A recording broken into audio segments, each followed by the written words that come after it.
Hi everyone, my name is Giovanni Carrasco and today I'll be presenting on the cardiovascular system, focusing on how it evolved and diversified across modules 3 and 4.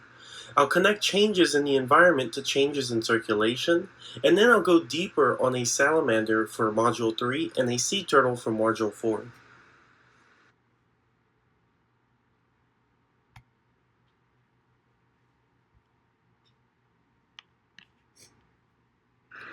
Now first, let us define what the cardiovascular system is. The cardiovascular system is the heart, vessels, and blood of an organism. Evolutionarily, the big theme isn't just stronger hearts, it's rather better control of blood flow, where blood goes and when, especially between respiratory surfaces and the rest of the body.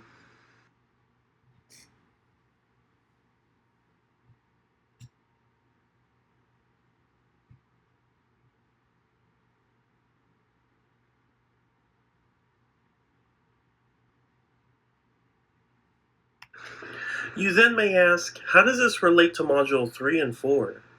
And specifically focusing on the transition from aquatic to terrestrial life.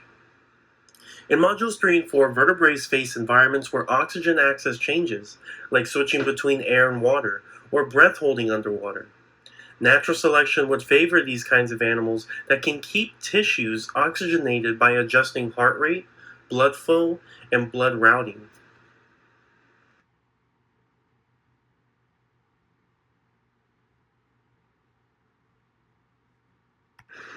Now, how did the cardiovascular system change in Module 3, specifically targeting amphibians? In amphibians, circulation supports a mixed lifestyle and mixed gas exchange. Many amphibians have a three-chamber heart, and their circulation can adjust depending on whether oxygen is coming mainly from lungs, skin, or aquatic conditions.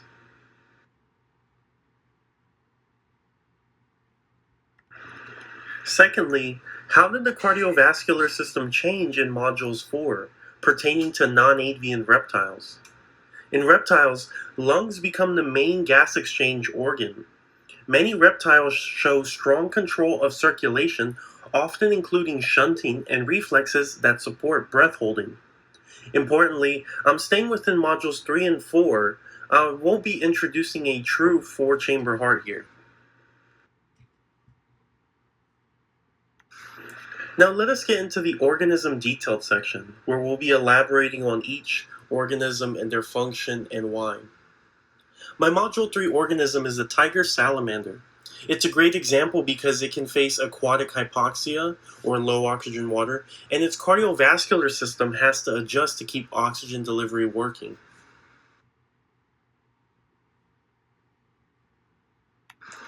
Now, the adaptation we'll be focusing on for the tiger salamander is that under hypoxia, blood flow patterns shift.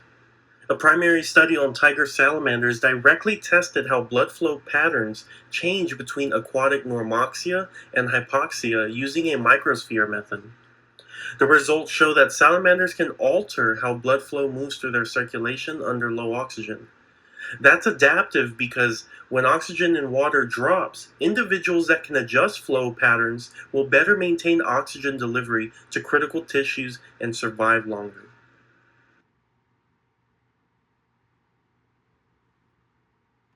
Now you may be asking yourself, what's the reason for this adaptation in tiger salamanders?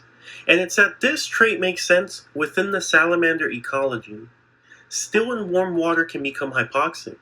Salamanders still need to function, move, hunt, and avoid predation, so selection favors cardiovascular systems that can rebalance circulation when oxygen availability changes.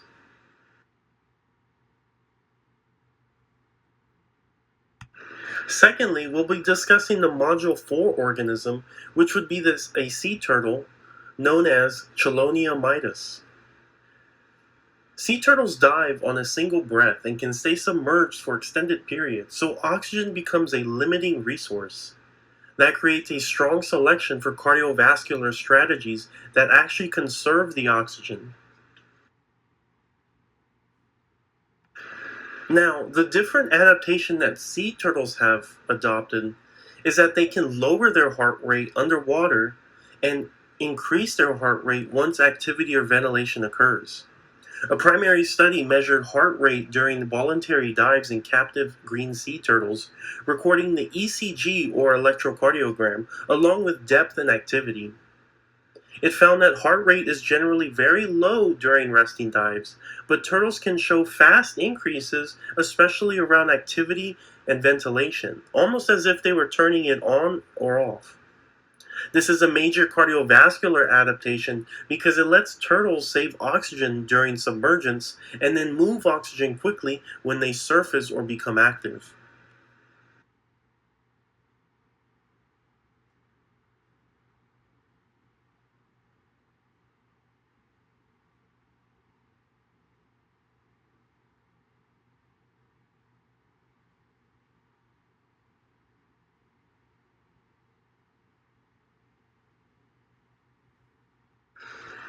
Now, the reasoning as to why these sea turtles adopted this adaptation is the environmental reason is all there and very clear. Underwater, oxygen is finite. Turtles that can slow heart rate and manage circulation efficiently can stay down longer, forage more effectively, and reduce risk during long dives. That directly improves fitness through feeding success and survival.